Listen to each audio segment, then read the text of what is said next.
I made a fancy PowerPoint that I'm gonna share with you. I entitled it "Against Owl Odds." You get it? Like against all odds. I'm a big fan of puns. So we already talked about what an owl is a little bit here, but have you ever heard the term taxonomy before? No. So taxonomy is what we use in science to classify things, to classify living things. So at the very top, we've got what's called a kingdom. And so what happens is if you're looking at an organism, you want to know what kind of organism it is, right? Yeah. So we start with some really broad statement like this is a plant, or this is an animal, or this is a fungus, things like that, right? Yeah. So we know that an owl is an animal. Yeah. And the way that we know an owl is an animal is because all animals breathe, all animals eat their food. So unlike plants, which make their food, animals eat their food. And all animals are capable of moving. So that sounds like an owl, right? An owl can do all three of those things. So we know that an owl is an animal. So then we want to get more specific, right? Because an animal could be an owl, it could be a worm, it could be a whale, it could be anything. We want to talk about an owl specifically. So we got to get a little bit more specific. So we go one level down from kingdom, and we've got what's called phylum. It's just like if I said that I lived in North America. Yeah. Well, that doesn't really narrow it down, does it? Narrows it down to North America. So now a phylum would be like if a kingdom was me saying I live in North America, a phylum would be me saying I live in the United States. Yeah. Right? So they belong to the phylum Chordata, which means that they have a backbone.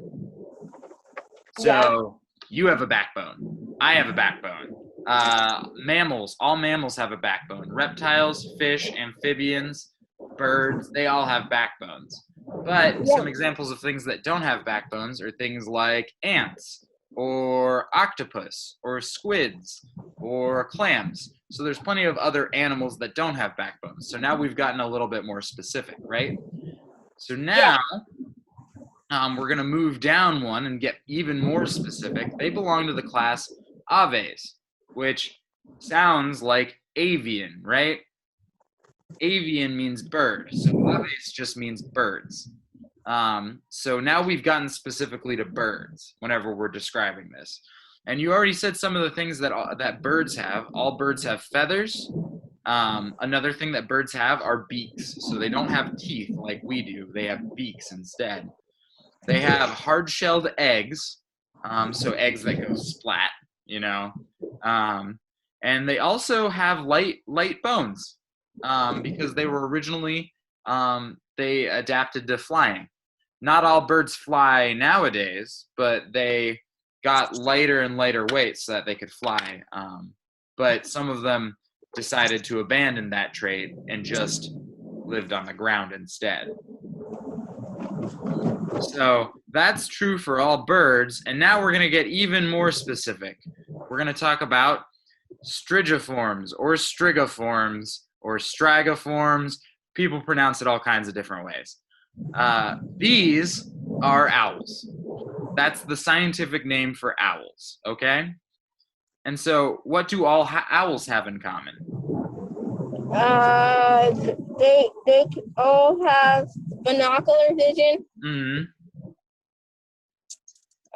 Just reading what's on here? Yeah. Yeah. So they can hear well. Yeah, you're right. So owls, as opposed to things like hawks and eagles and stuff, they have this big, broad head, right? Mm-hmm. So that head it helps them to hear things better. And we'll talk about that more in a minute. All owls have vision that makes them really, really good at seeing things from very far away. You know, like your binoculars do. Yeah. All owls have what's known as binaural hearing, which means that our ears are on the sides of our head, right? Yeah. You know where owl ears are? On the top of their head? Sort of.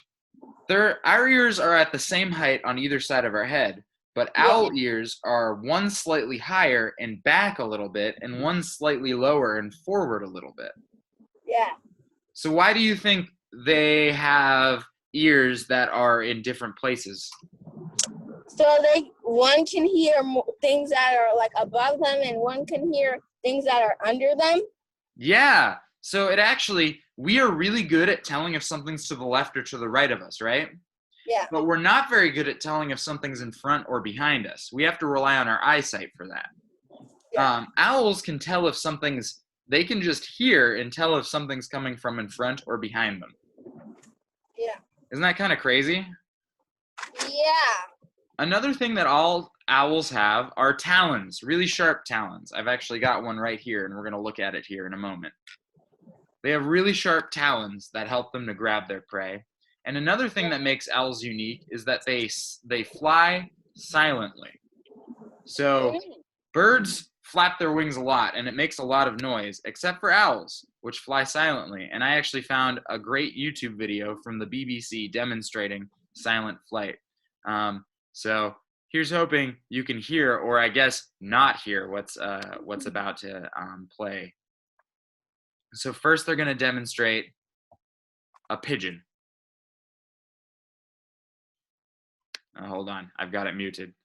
I need to fix it here so that it's not muted anymore. Let's try that again, shall we? The bird's challenge: to fly over a series of super sensitive microphones. Can you hear that? Yeah. Okay. What did it sound like? It sounded like a bird flapping its wing. Right? It was kind of loud, right? Yeah. Yeah. So now they're going to do it with a kestrel. Or no, a peregrine falcon. Did you hear how loud that one was? Yeah, that one was like, zoom! Yeah, it's still pretty loud. That's because falcons are really powerful. They're pushing a lot of air. They're making a lot of noise. But next, we're going to look at a barn owl. It's Kansas time.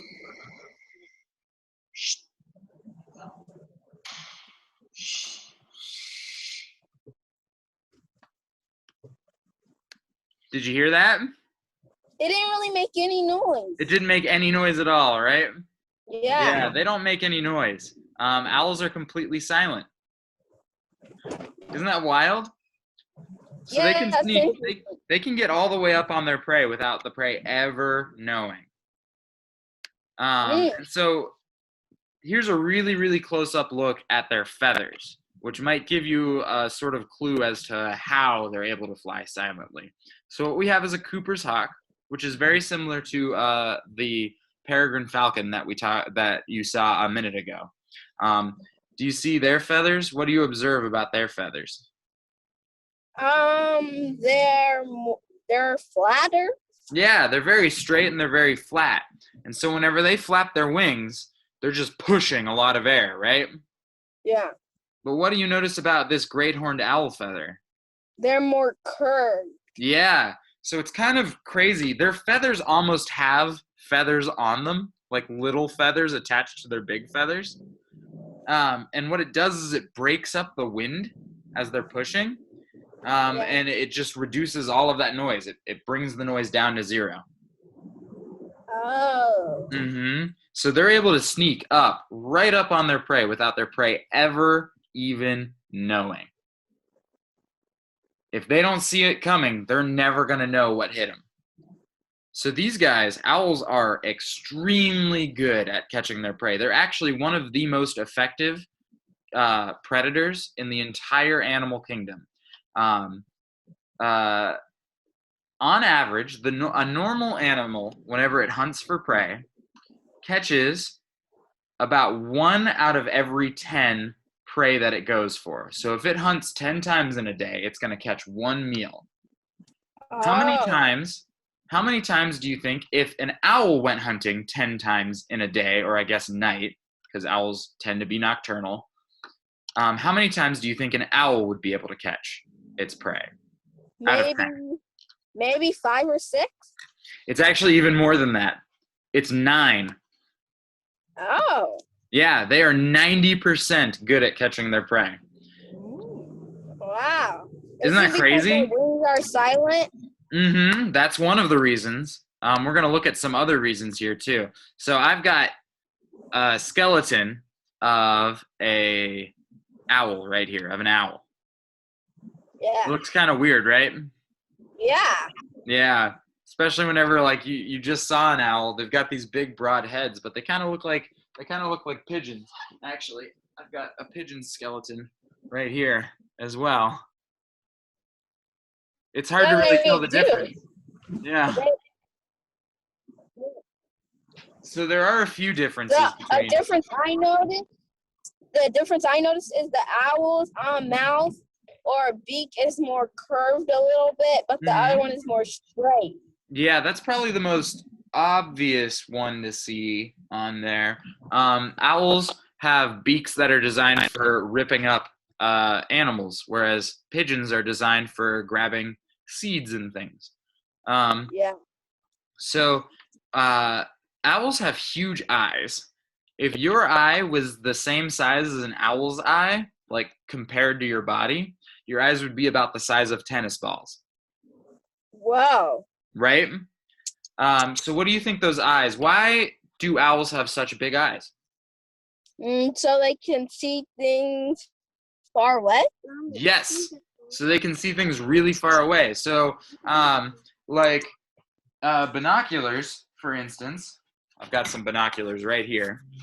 Binoculars, for instance. You know, the holes of the binocular are much bigger than your eyes, right? The ends of the binocular. That's because they make the image a lot larger. What they'll do is they'll capture the image and then narrow it down so that you can see it with your eyes. Owls have built-in binoculars. Cool. Already. So they're already pretty much designed for it. Oops. There it is. So this is, on the right is an owl's, on the left, it's my left, is an owl's eye, and on the right is our eye. So they look kind of different, don't they? Yeah. One almost has something that looks almost like a hairbrush. Yeah, it does kind of look like a hairbrush. And the other one is just more, it doesn't have that. Mm-hmm. So I think the thing to really pay attention to here, so this is our cornea. It's that clear layer over the eye. It's like a lens. Our cornea sits a little bit in front of the lens of our eye, and you can see there's a pupil right here. That's where the light comes through. Their cornea is a lot bigger than our cornea. Yeah. And their lens is a lot bigger too, and their eye is shaped differently so that it can take light and bounce it back through its own lens a couple different times so that it can see at night a lot better. We also are pretty well designed for seeing at night, but they're like a whole nother level. Like if we were a minor league team, they'd be the major leagues, you know, like it'd be crazy. They've got way better night vision than we do. So they've got this incredible night vision. But the downside is their eyes being so big, they don't have any muscles to move their eyes. So like we can move our eyes left and right, without moving our heads. Owls can't. So I want you to imagine you're an owl for just a moment here. You can't move your eyes. You only can move your head. So I want you to look left without moving your eyes. I want you to look right without moving your eyes. Right? Doesn't it seem weird? You can look back at me now. Doesn't it seem kind of weird? Yeah, it's easier just to move your eyes versus having to move your head all the time if you just want to look at one simple thing. So they have to move their entire head, which is why their head can move 270 degrees around. Oh. 270 degrees. Mm-hmm. 360. 3/4 of a circle. Okay. 3/4 of a circle. Thank you. Yep. Another thing that makes owls, another thing that owls use to help them see is we have 7 neck bones, right? So we can move our heads about 180 degrees. Owls have 14 neck bones. They have twice as many as us. So they're able to like bob their head around, move it around, all this fun stuff without even moving their body. They can just move their head around. It's kind of hard for you to do it without moving your body too, right? Yeah. Yeah, but they've got twice as many neck bones as you, so they can just move all over the place. And so what they'll do is they'll use their eyes, which have this binocular vision. They'll use their ears, which will help them hone in on stuff because they're asymmetrical. They're in different spots, and they will listen and look and move their head around, and their face is actually shaped. Their face is kind of like a big ear. It will just hone in and it will redirect all of the noise to their ears on the side of their heads here, and they'll be able to spot exactly where a prey is. And their hearing is so good that some owls don't even rely on their eyesight, even though it's really good as well. Some owls, if they like get a little bit older and they go blind, can still hunt perfectly fine just by listening to things. Wow. Yeah. So this is an illustration of an owl's head from above. And the reason why I wanted to show you it is because his ears are sticking out a little bit. So they don't have ears like us that stick out of our body. Their ears are more like holes in the side of their head. But you can see this one's facing forward, and this one, it's a little bit harder to tell, but this one's facing backwards. So they're able to hear things entirely different from us. So let's run down the list of the things that we have so far that make owls good hunters. We've got silent flying. We've got asymmetrical ears that help them hear. And we've got giant eyeballs. So, another thing that we're going to stop sharing the screen for just a moment here so I can give you a close-up view of another adaptation that owls have.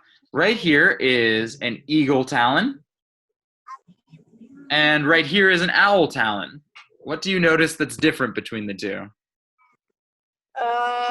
One is hairy and one is not. Yeah, owls have hairy legs. Why do you think they have hairy legs?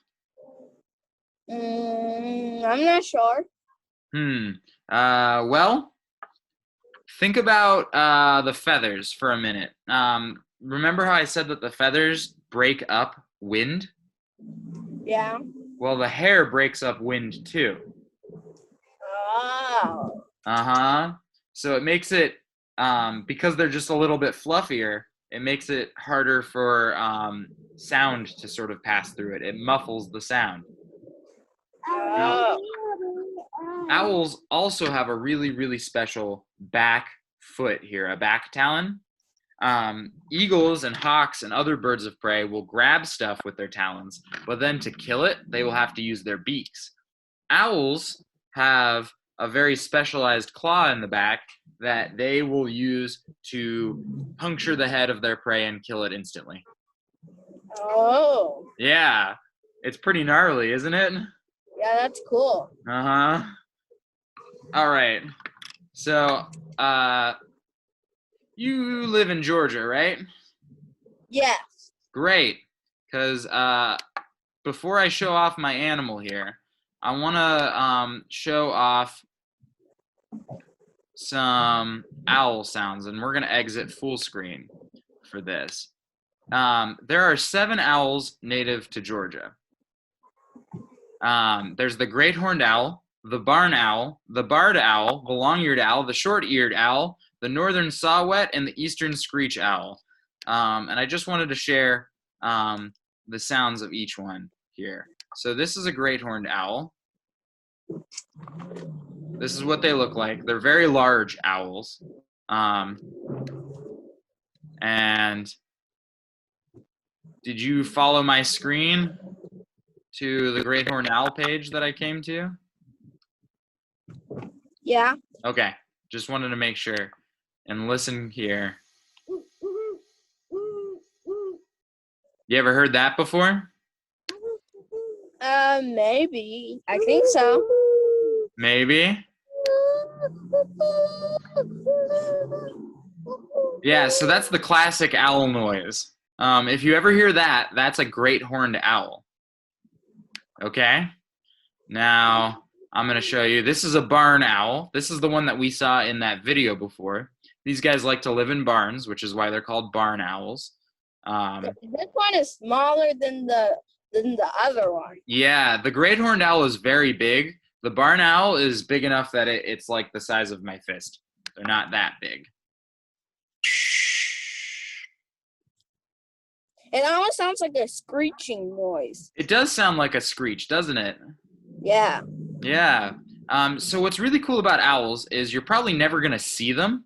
They're hard to spot because they're super well camouflaged, and they tend to come out at night and things like that.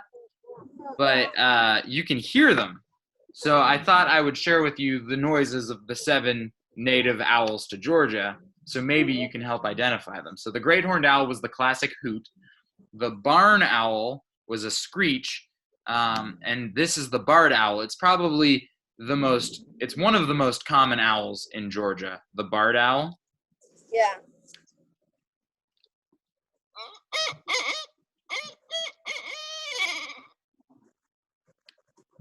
Did you hear that one? Yeah. That one kind of reminds me of a chicken. Mm-hmm. Yeah, but barred owls are called barred owls because they have these bars on their chest. Here, if we go back to my screen here, barred owls have these sort of stripes on them, and that's why they're called barred owls, because they look like they have bars on their chest. Then we have the long-eared owl, and I tried to get a photo of a long-eared owl that really shows off why they're called long-eared owls. So those are called ear tufts. A lot of owls have them, but they don't have anything to do with hearing. They're to show emotion or to try to make themselves look bigger for predators. So this is what a long-eared owl looks or sounds like.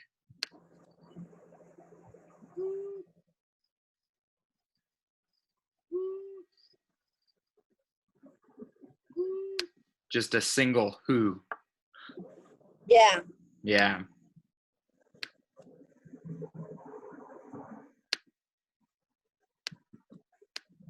All right, and we've got, I think, 3 more. We've got the short-eared owl. How are we doing on time? We're doing all right. The short-eared owl.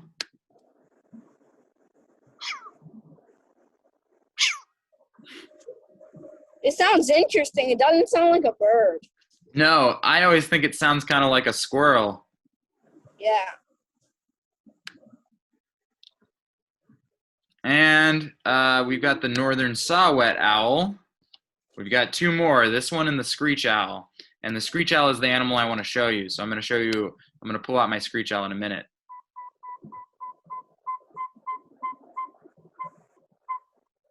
Did you hear that? Yeah. It's like peepers. Can you hear that? My screech owl just decided to call back. He's sitting right next to me. I don't know if you picked that up, but my screech owl decided to call back, which I think is kind of fun. We'll do screech owls here, and I'll show you my screech owl. So screech owls are the last one I want to show you.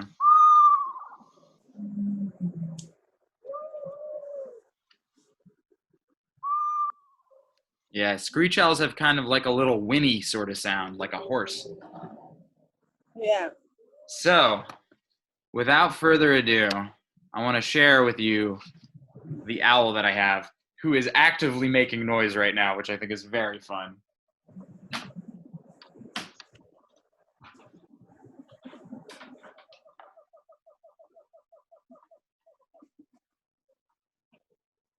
Step up, buddy.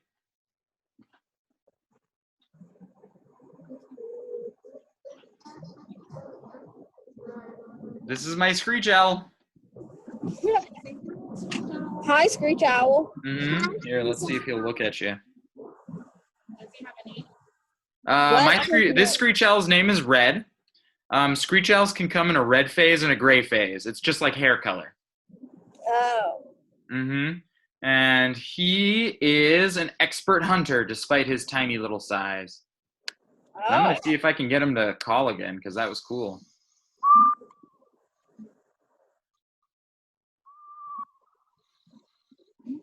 He might not call.